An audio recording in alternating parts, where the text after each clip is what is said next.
Why? Why? Wait, I do have a Rod Stewart T-shirt, which I will be. Oh, did you? But it's from 1984. But I do have Rod Stewart. One time he played Greensboro, and I was the big shot part-time disc jockey at Rock 92, and my brother and my sister-in-law had come, and I'd gotten them, free tickets and all that, and he canceled. It's the one where he canceled as everybody's in the arena. Everybody go home. He's not going to perform tonight. What was he banging a chick back at the Holiday Inn? He couldn't make it. No, that's not what happened. It was the Sheraton. All right, it's ready to share.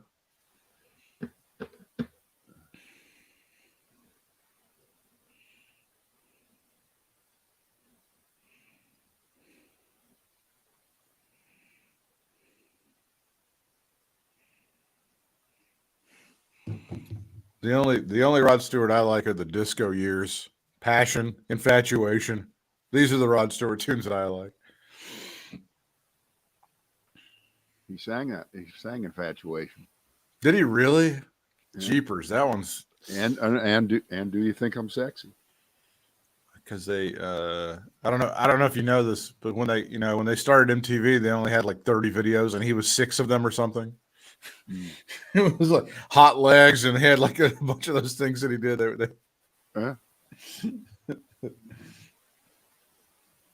I mean, he did set the standard for not taking himself seriously. I have to give him. Yeah, got to give this guy that. I mean, he gets it. He totally gets it. Yeah, totally. I mean, like, it's funny. Whoever told him, you should just like lip sync some of your songs and let us film you, and he was like, yeah, fuck it, I'll do it. And then okay. No, I'm much too serious an artist to do that.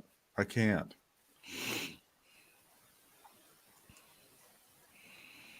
Okay. All right. Hey, it's the Brad and Britt cast. It's great to be back. We took a 1 week little breaky there. And by the way, now that we're back, we're just going nonstop all the way through, well, the next time we take off. That's correct. Yeah. It'll be nonstop. A lot of stuff here on the list, unless you want me to, of course, talk about my adventures last week. And I know there is just nothing people want to hear about more than someone else's vacation or someone else's experiences or someone else's going to a concert. There's just nothing more interesting than that, is there? Well, I'm sure you'll weave in some of the stories as we go along. Yeah. I will say this, though, and I don't know what that guy has, but give me a little piece of it. Rod Stewart, we saw Rod Stewart last week, Wednesday night. He's 77 years old, and he still has groupie MILFs who follow him around the world. Wow. Okay, they're not as young as they used to be, but they still have it going on. And after we saw Rod Stewart, we went across the street to a McDonald's just to get a milkshake or a drink. We just wanted to get out of the place where, it's just too crowded. And so I'm standing there, and there are these 3 women in these little tight green soccer outfits for a team in Scotland. I guess this is the team that Rod Stewart is associated with. He supports. So, right. So these women are in their they're in their 40s, but they're, how should we say it, fit. Yeah. And everyone was in a good mood. Yeah. And I said, I guess you're. I was talking. I said, I guess you are huge Rod Stewart fans. Oh my God, they follow him around the country, and the rest of it. And I said, wow, he has like 8 kids from 3 or 4 different women. So I asked one, I said, would you like to have his next child? Would you be interested in that? And she says to me, oh, you bet. I'm ready right now. I'm ready right now. I'm ready right now. Right now. That's my Rod Stewart story, and I'm sticking with it. Okay. My recollection was that when I saw him at the Greensboro Coliseum 30 odd years ago, he had some sort of tartan Scottish band playing in the bagpipes, and the guy was banging the drum before the thing. It was either him or Rowdy Piper had that. I can't remember. It was one or the other. I can't remember which one of them. Although the only criticism I have is at the very end, here we go. Queen Elizabeth, her picture up on the. Stop it. Just stop it. Stop it. All right. I got a whole list here. I'm ready. All right. I'm ready for your list. All right. I got your inflation right here. Unfed, UNFED, unfed has a new definition. All right. Trump steaks, Trump wine, Trump University, Trump breakfast cereal. New product. Kareem versus Kyrie.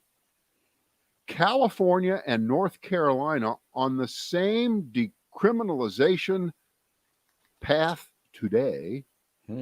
And Fidelity, Schwab, Morgan Stanley, or Kardashian. Wow. Do the Trump breakfast cereal first. I want to do Trump breakfast cereal. All right. You may have heard of it already. It's called Cocoa Chow. Cocoa Chow.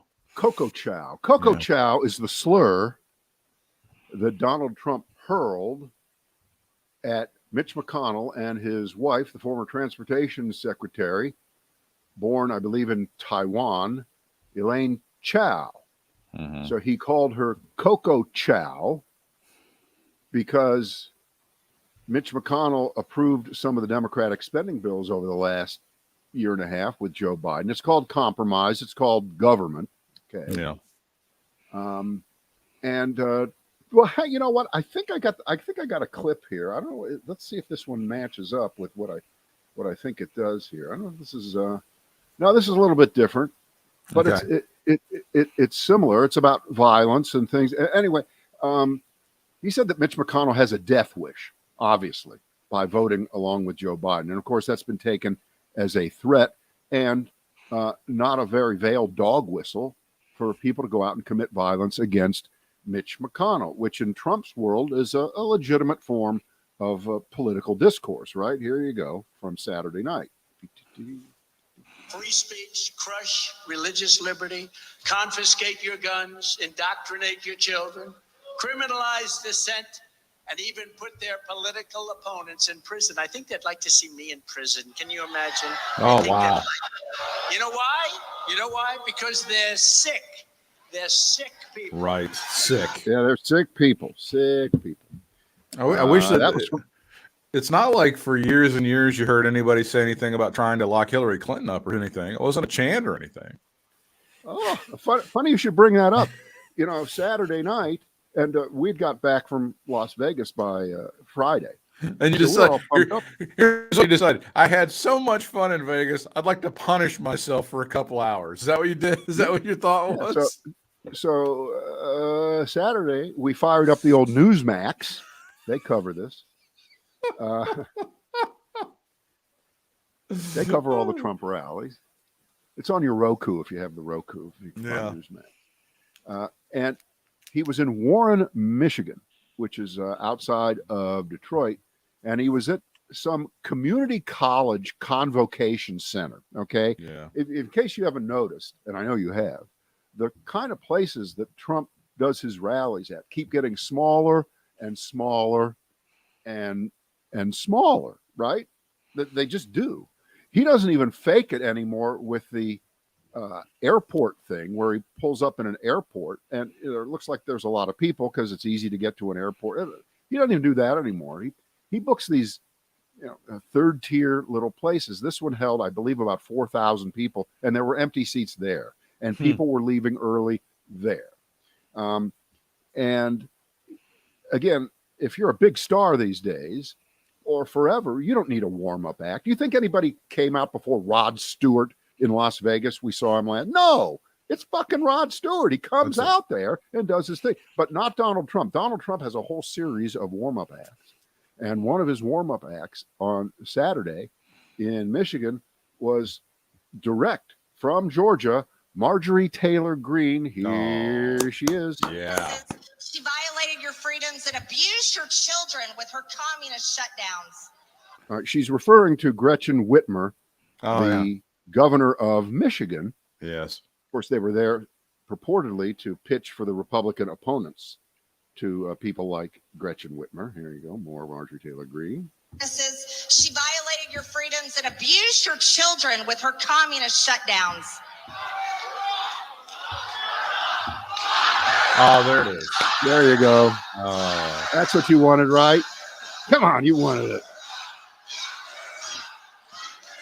I think that should be a message to Democrats. It should be. It should be, Dr. Pavlov. How about that? It's Yeah, amazing. wow. And can you believe her husband's leaving that hot piece of ass right there? That's crazy. That, Britt, you know what? We have to draw the line.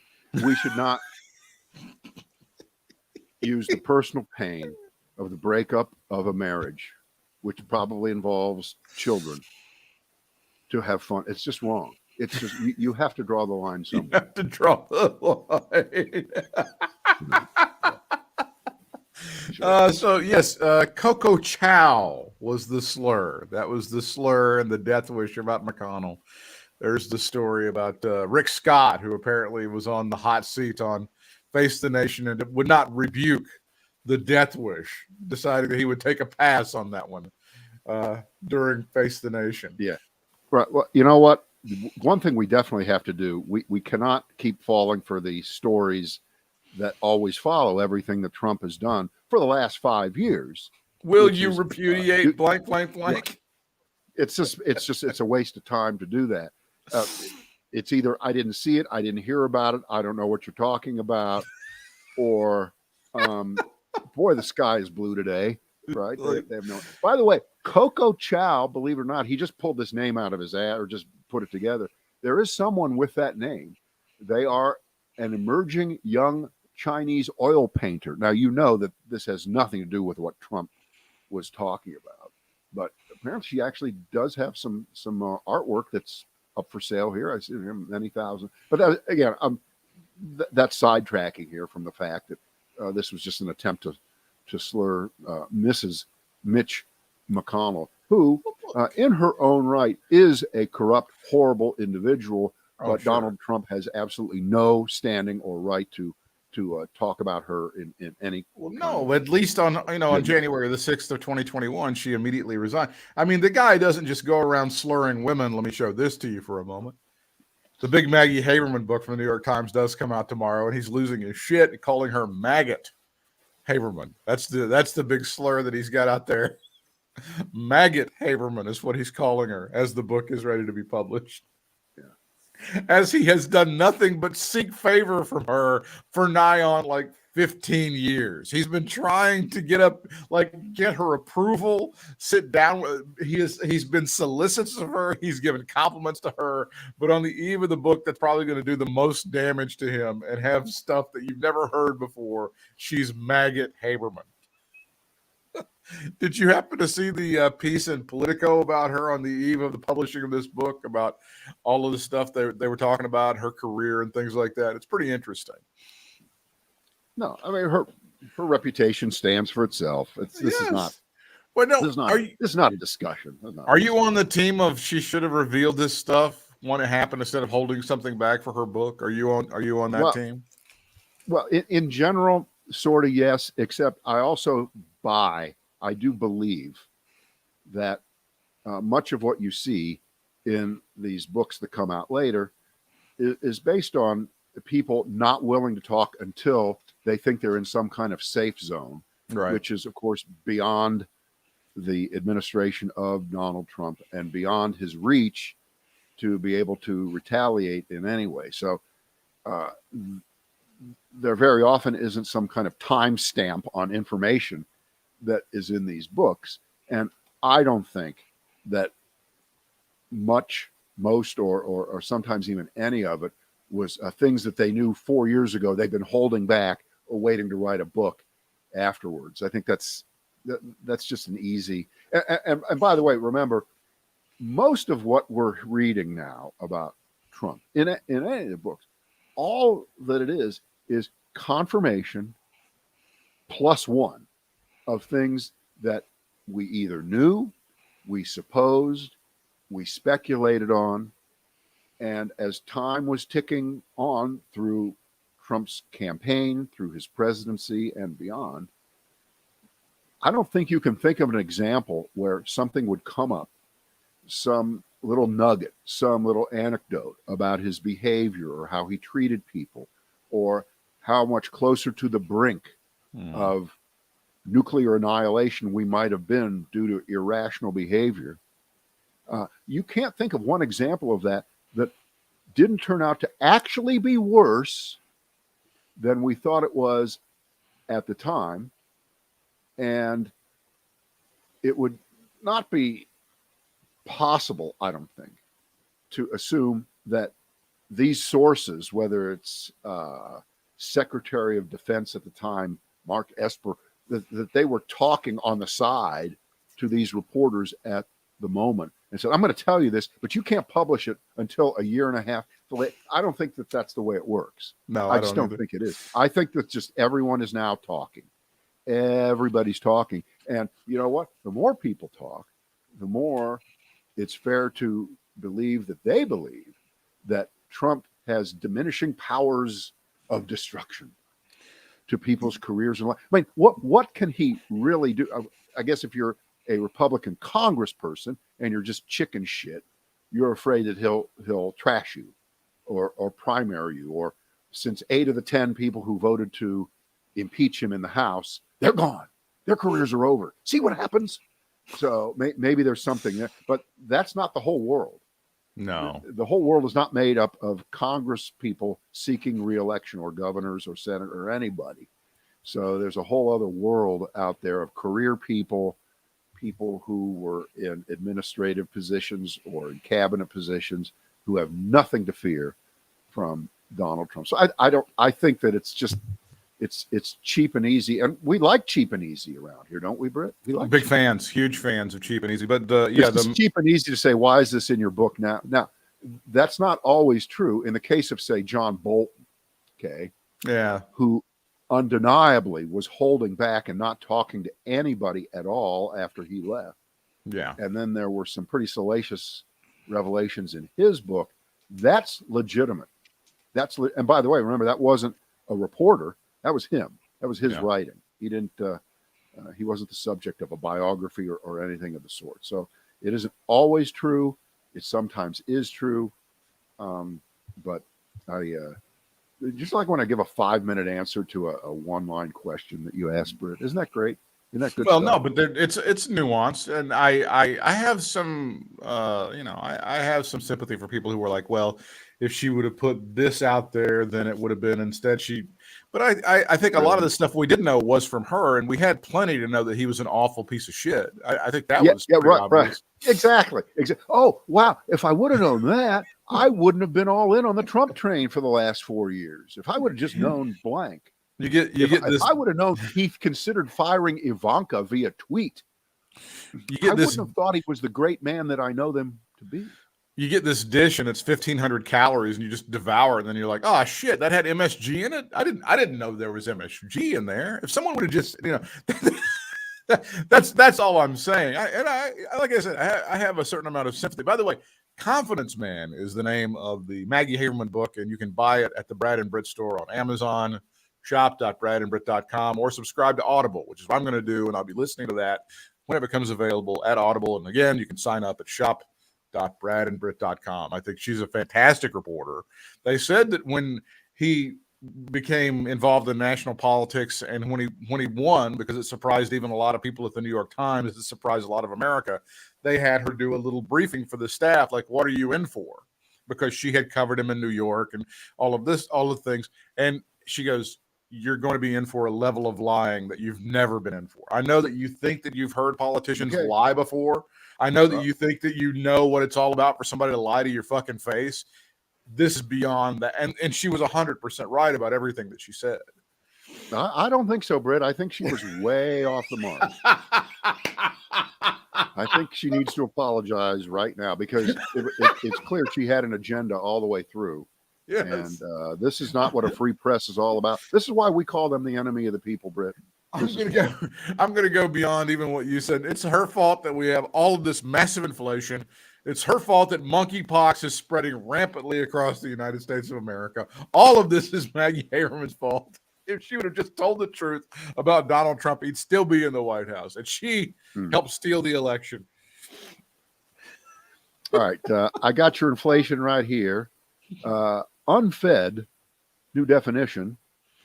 California, North Carolina on the same decriminalization pace today. Or, of course, the Fidelity, Schwab, Morgan Stanley, or Kardashian. Let's do Cali and Carolina on the same amount of deregulation there. All right. Well, we'll go from west to east, just like the wind blows. In California, Governor Gavin Newsom has signed a bill. They've decriminalized jaywalking. In California, you can cross the street anywhere you want and not get a ticket as long as it's safe to do so. So I don't know whether that means as long as you don't get run over, as long as you make it past all the cars and don't cause a huge accident of people trying to avoid you, you're okay. It's called, ready? The Freedom to Walk Act. Really? Really? Is that what he's calling it? That's great. Yeah, the Freedom to Walk Act. Now, in California, they're not called state senators. They're called assembly, right? Assemblywomen. So, Assembly member Phil Ting of San Francisco, a Democrat, says the officer can stop and cite a pedestrian for jaywalking when a reasonably careful person would realize there's an immediate danger of a collision. So it's not, the headline is always more ridiculous than the reality. Is that they just don't want people just running across highways and shit like that. But here's the motive.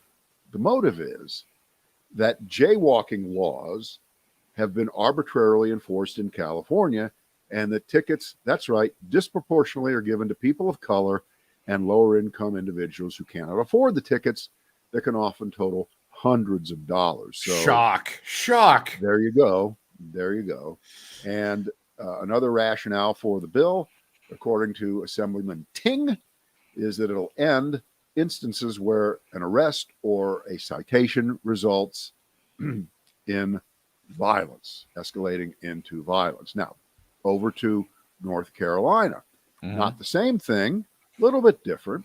In Mecklenburg County, they announced today, the sheriff's office did, that they'll no longer pull over drivers for minor traffic violations like driving with a revoked license, having a tail light out, or inspection violations. Now, stop there. What percentage of the times where, we end up seeing this shocking video of people getting killed, does the story start? Well, there was a tail light out and they, you know the deal here. Yeah, tragedy ensues. Yeah. So the sheriff's office says that this is part of the cops addressing the racial inequality in Mecklenburg County. I know you thought it was all gone and everything was perfect there. No, Obama said he was going to end it, and Obama said he was going to end racial disparity, and he lied. That's exactly what he did. Well, let's break down the story because people are going to flip out if they want. Nobody's we're not. As they go, oh, you can just drive around, do whatever you want to then in Mecklenburg. That's going to be part of a conversation you're going to have at Thanksgiving with a relative pretty soon. Because of Joe Biden's America, people are lawless. They're allowed to go shoplift and beat people in the head and not get punished for it. Here's part of the secret. Shh, don't tell anyone. They don't really have the resources to go around stopping people all the time. You may have heard in terms of hiring law enforcement, it's kind of tough right now. You know what you may have heard that. The other thing is that it's just the Mecklenburg County Sheriff's Department, right? Right. The Charlotte Mecklenburg Police Department is still going to stop people and do stuff like that and everybody else. But again, this is going to be extrapolated as Joe Biden's lawless America. You're going to hear that a lot going toward the midterms and throughout because that's part of what the story is here, that they just don't have the resources to stop everybody because the little sticker on your license plate is not there, is not up to date and all that other stuff. That's part of what's going on. But plus, Britt, since Democrats defunded the police all over the country and there aren't very many left, they're just stretched and they have to concentrate on other crimes like looking for jaywalkers. Well, I would assume we're going to track this statistically in the next 5 years. Gavin Newsom, we're going to see pedestrian deaths go up 158% in California, which will all be Gavin Newsom's fault. By the way, you're right. They will look at that. They have to look at that. Of course they will. And clearly, if that results, they'll have to revisit this idea. In North Carolina, if you're black, you're 95% more likely to be stopped on the road compared to other racial groups. Of course you are. Black people 115% more likely than white people to be searched in a traffic stop, even though white people were more likely to have contraband on them. Of course they are. And here's how this is. If you want to be a cynical bastard about this, you could go, well, I guess it's easier just not to stop people than it is to try to encourage people not to be racist.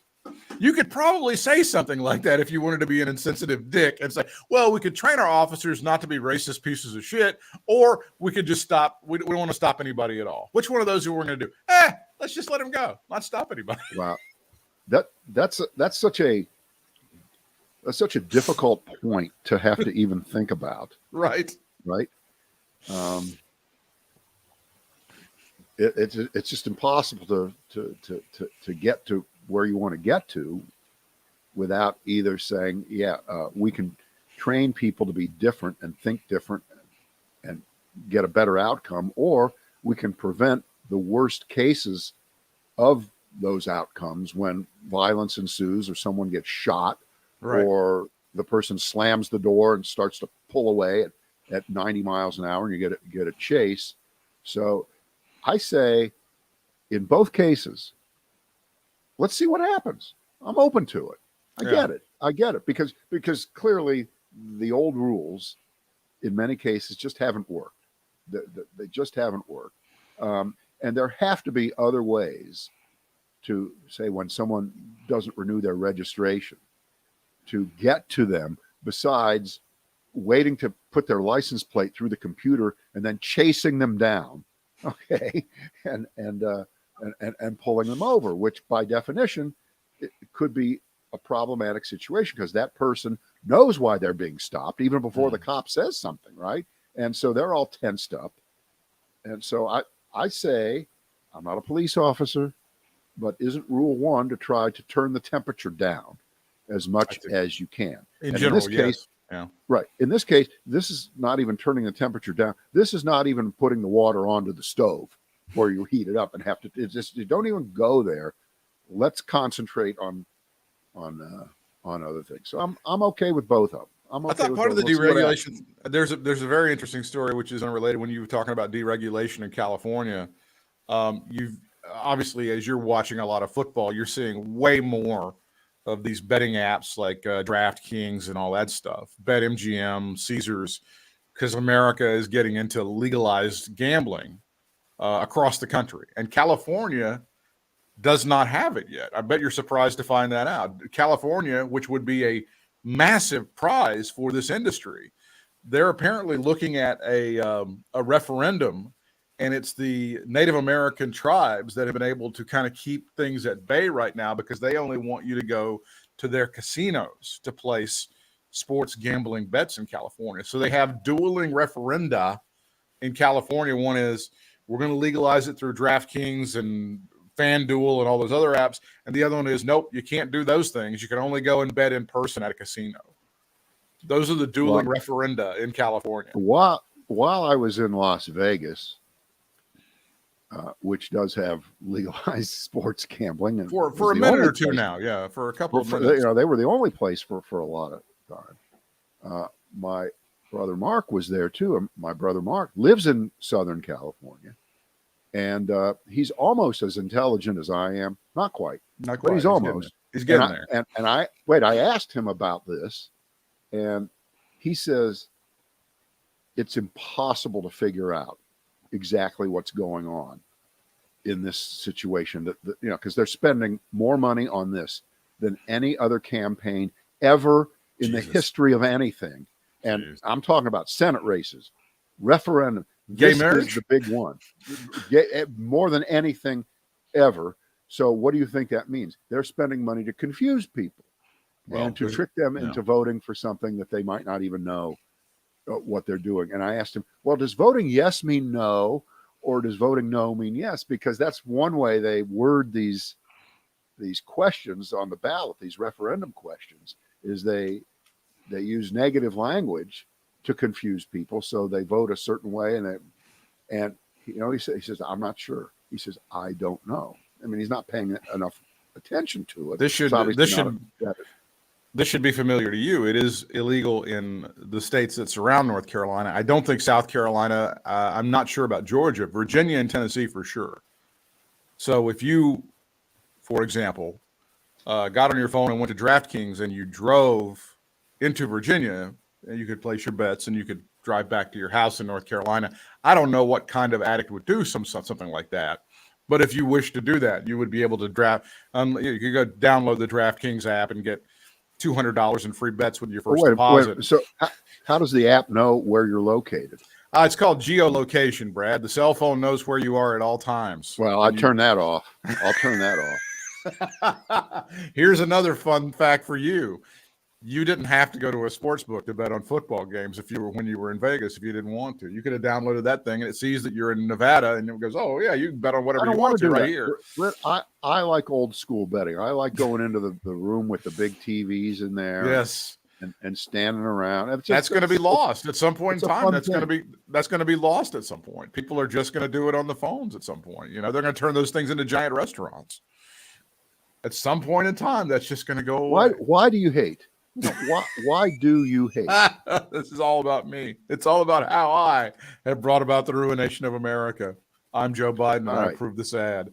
All right. Kareem versus Kyrie, or Fidelity, Schwab, Morgan Stanley, or Kardashian? Let's do Kareem and Kyrie, because again, this is part of the Duke University problem, and I'm glad that Kareem is taking it on head on. Oh God, the story coming out last week that Kyrie is now, I guess this would be virtue signaling, kind of, that he turned down $100 million and decided that his freedom and not taking the vaccine was important enough that he would turn that money down. Kareem Abdul-Jabbar is stepping up the heat on Kyrie Irving of the Brooklyn Nets. He wants sponsors to cancel him, Kyrie Irving. Kyrie Irving, a famous anti-vaxxer that caused him to miss more than 2/3 of the games last year in the NBA schedule for his team, the Nets. He went on Instagram. This would be 3 weeks ago, and he shared a 2002 video from Alex Jones, famous conspiracy theorist, on the subject of, that's right, the New World Order. Kareem assailed Kyrie Irving's refusal to get vaccinated as a reckless choice, destructive to the country, especially the black community, where he would be an influential role model. Okay, we can argue back and forth on that, whether but okay. Irving doesn't seem to have the capacity to change, but we have the capacity to keep fighting against his brand of destructive behavior. One way to do that, beyond shaking our heads and nasty tweets, is to write to his sponsors and tell them to drop Irving, or you'll drop them. Nike has already decided to probably not renew his contract past this season, but he's still got Pepsi and 2K Sports. His career earnings at the end of this season will have been $230 million. And here's a quote from Kareem Abdul-Jabbar about Alex Jones. He's one of the most despicable human beings alive, and to associate with him means you share his stench. Fucking A. Kareem with another dunk, a skyhook that just nothing but net, right? Mm-hmm. Yeah. So I'm with Kareem. Kareem would be a guy who came out of that, the great activists of the 60s, like the Bill Russells and the Jim Browns and those folks, and Muhammad Ali. And now you see this asshole who has decided to use his activism, Kyrie Irving, to be a complete dipshit, right? I mean, that would be frustrating to me if I was Kareem Abdul-Jabbar. Well, I guess the argument on Kyrie Irving's side, his defense would be, see, look now, not such a big deal a year later, right? Huh? So, and I think the number, if I saw it the other day correctly, 80% of Americans that we know of have been infected with COVID. And you got to remember back at the beginning that famous argument that was going on between the folks who said, we got to find a vaccine. And then, within a year, we found a vaccine. But there was that group of doctors and scientists and so-called experts who said, fuck the vaccine. Herd immunity is the only thing that's going to get us to where we need to get to. In other words, if enough people, the whole thing with herd immunity, right. If enough people have a disease and then have the antibodies after they've not died from it. And if a couple of grannies have to die because of that herd immunity, then fuck it. That's God's will. Right. That's what it needs to happen. But remember what was backing that up. Since this is an unproven vaccine out of nowhere, and it happened so fast, you can't develop that. We thought it was going to be for it. And of course, already that was a bad faith argument because this vaccine was built on a platform that had been around for 10, 15, 20 years, and they just tweaked it appropriately. Correct. To point it in the direction of the first version of COVID. And so that was a bad faith argument saying that the vaccine would never be as good as lots of people getting COVID and then becoming immune. It never made any sense. But now here we are a couple years later, and we really do have a probably large level of herd immunity. But look what it took to get there. Mm-hmm. What's the death toll? The total now must be like 1.2 million. Well, right? Part of the herd immunity. We're still losing a couple thousand people a week to COVID. So the herd immunity thing, that's a byproduct. That's at the end of the line. That eventually happens, but it can't be a policy at the beginning. You can't possibly believe that. It's a buzz phrase that people don't understand. Getting vaccinated is not counter to herd immunity. It's part of the plan. It's part of the strategy. Science plays a part in this, and it has with you and I are, Jesus, what are we, 5 shots deep, you and I, into this thing? Yeah. Now, and that's what we're doing. And by the way, I'll get another one. If they want me to, if they say, well, you need to get this one next year, you know what I'm fucking doing? I'm rolling up my sleeve and I'm getting a shot next year. No, I'm done. In fact, my slogan is, I got 5 and I'm still alive. I'm happy to do it. I mean, the bivalent thing. When I got the most recent one, I got the flu vaccine in one arm, and I got that one in the other arm. I really didn't have any after effects this time around from the bivalent. I don't have this story in front of me. Yeah, but I read it yesterday. There is a guy down in Florida in the area affected by the hurricane. I believe he's in the Coast Guard, and he swam some ridiculous distance to save somebody's life, an elderly person. A very heroic move. It's what the Coast Guard does, right? Yes, they're in the business. And this guy has been scheduled now to be thrown out of the Coast Guard within a few weeks because he's refused to get vaccinated. And that was part of what they told everyone they had to do. You got to. And they gave them an unlimited amount of time, it seemed. I mean, here we are in October of 2022, and this guy never would get vaccinated. So they gave him some kind of notice. If you don't get it by X date, you're gone. And I guess there's some kind of an outcry. Well, why are you throwing this guy out? Why? Look now. Look at the way it is. Well, his argument was you cannot force a person to get a vaccination, have something put into their body against their will. Check me on this, Britt.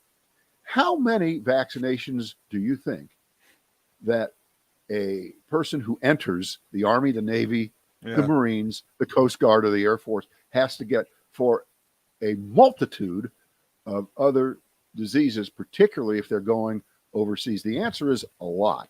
Not to mention how many you got as a kid and I got as a kid, and we all had to get in order to go to school. So that's the perniciousness of this whole argument, which is, wait, you've decided this is the one vaccine Yeah, this is in the the line. history Yeah. of the world and your life that is a plot that you refuse to be a part of it. You know, this is just political culture war bullshit, Mm-hmm. and it has been all the way through. Our friend, we talked about this. Our friend Bryant Williams a couple of years ago was talking about his experience when he went into the United States Navy, and they just lined him up and they just boom, boom, shot, including something that he described as cold peanut butter injected into your ass. So yes, for a long time in the United States military, excuse me, what is that again? I think that was extra and aside from the number of required vaccinations he was given. No, I'm sorry, just something you said that sounded like I needed to investigate it. Now that I think about it, I believe that was just shore leave. I don't even think that was part of the program of him getting it. Britt, I just have one question: chunky or creamy? Choosy mothers choose Jif. So yes, for the longest time, anybody who was ever in the United States military, they just line you up and you take the shot, and you're not like, no, I am a free man, and you're standing there like Denzel Washington in Glory or some shit, trying to prove, whatever. How is that not right-wing virtue signaling? If you're Kyrie Irving, I have turned down $100 million. I am a great person, and you suck. I mean, how is that not that? Now, Britt, to be fair, 12% of NBA players died who got the vaccine, but you don't hear about that, do you? 12% of NBA players. And that's about 110 players. I mean, it's unbelievable. So Kyrie Irving.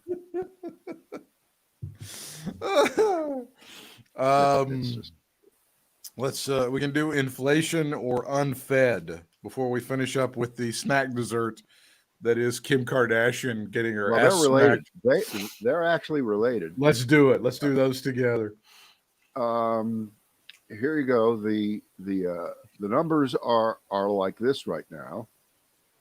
Lendingclub.com, Lending Club, with the numbers here. 60% of Americans now living paycheck to paycheck, and wow, that's high. A year ago, it was 55%.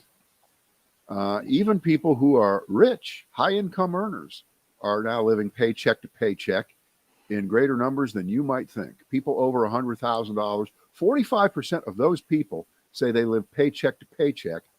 A year ago, it was still 38% of people making over $100,000 living paycheck to paycheck. Now, what that signals to me is that spending overall, just in general, is about to fall off a cliff, because every month as inflation goes up and things that are not subject to whatever the interest rate is by the Federal Reserve, like hamburger or lots of goods and services, they're just, Federal Reserve can't touch those with interest rate hikes, but they can ultimately if they cause enough people to stop spending because they're living paycheck to paycheck, and eventually living paycheck to paycheck will wear you down if you don't have any savings.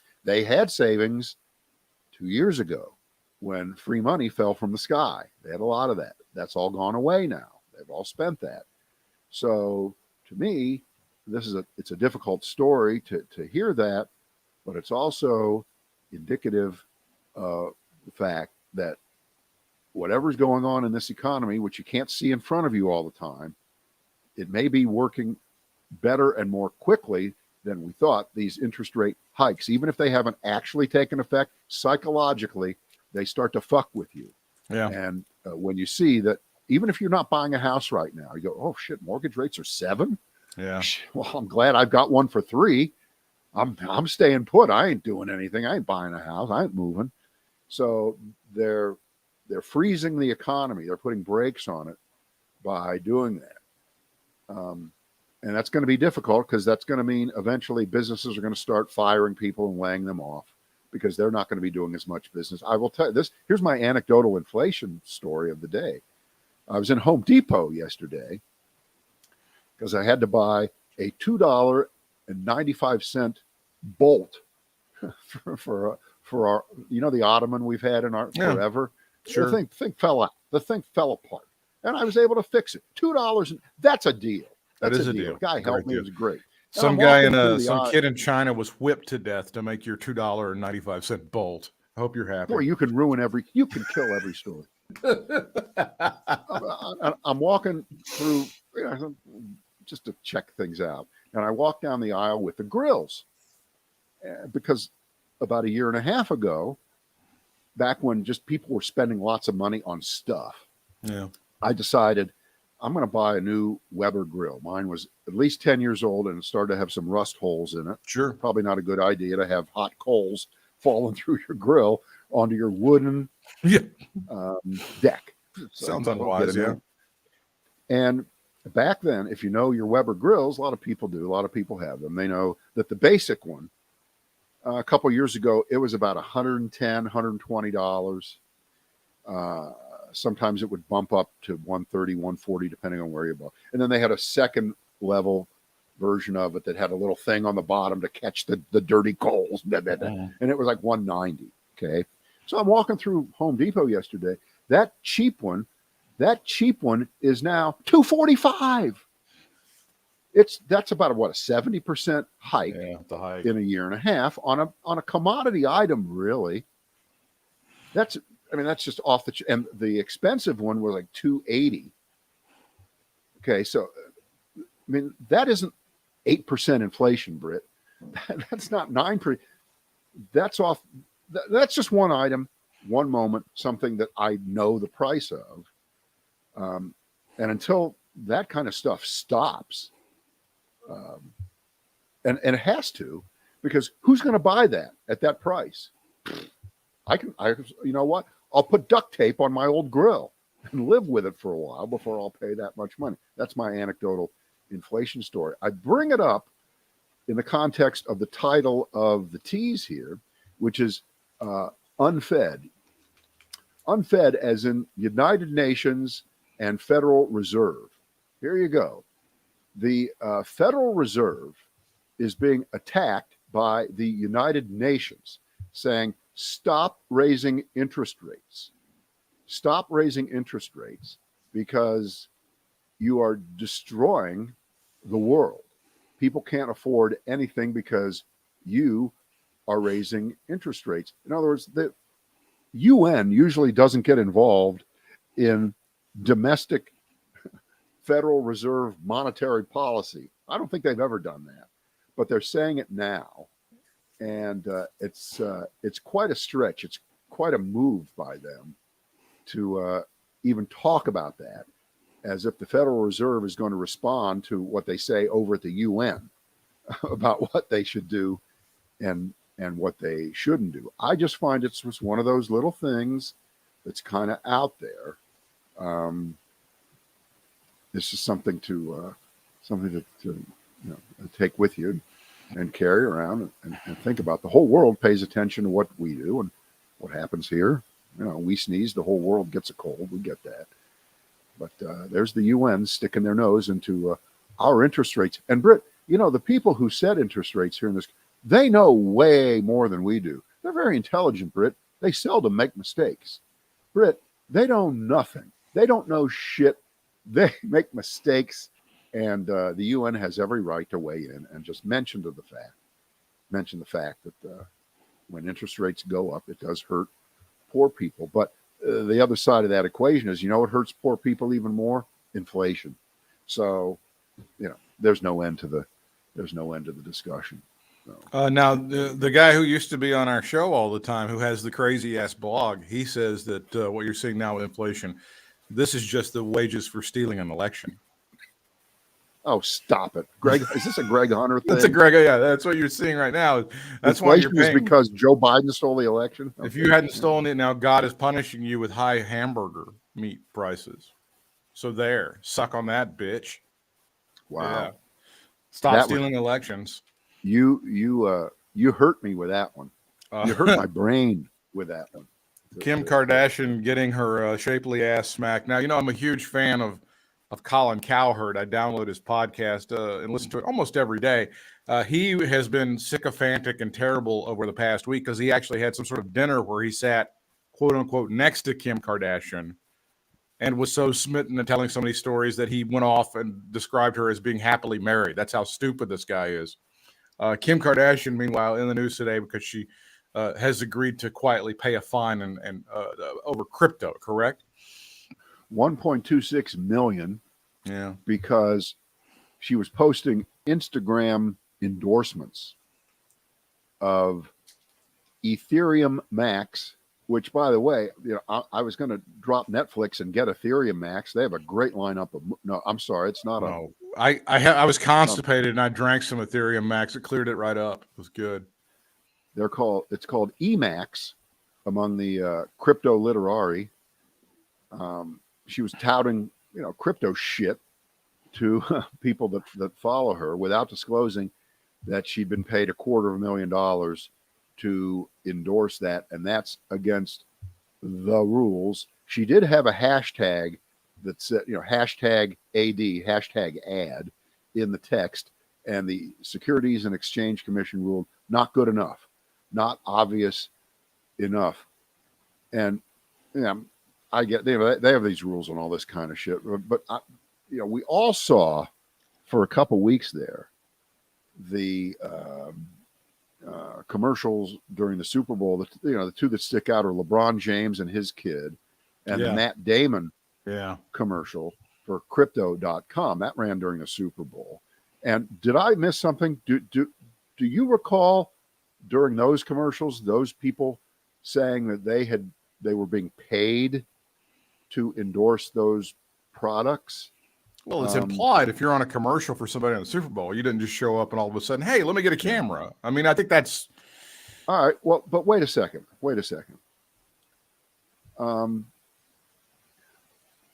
Why is that not as bad or worse than Kardashian posting on Instagram and putting a hashtag in there? Why is hers that much worse? People are kind of dumb. They think that when she's talking about a fantastic new protein shake that she just discovered, it's kind of like Oprah's. These are my favorite things. When Oprah would do that quarterly, and people would think that somehow she just stumbled across that and wanted to tell America about it and wasn't getting paid in some way, shape, or form about that. But you have to turn this around. If she did a TV commercial for the same product, but didn't say within the commercial, I'm being paid for this, you would say, according to the rules, because it's implicit and implied that if you're touting something on a TV commercial, everyone knows you're being paid for it. And as you know, I'm not a huge Kardashian fan.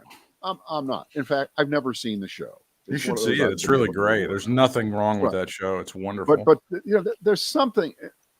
And again, remember, 1.26 million to her is like 5 cents to you or me. It doesn't mean anything. It's tokenism. But I mean, is that, are we going to be protecting the public from their own stupidity if she actually says I've been compensated for saying this? You're correct in one thing.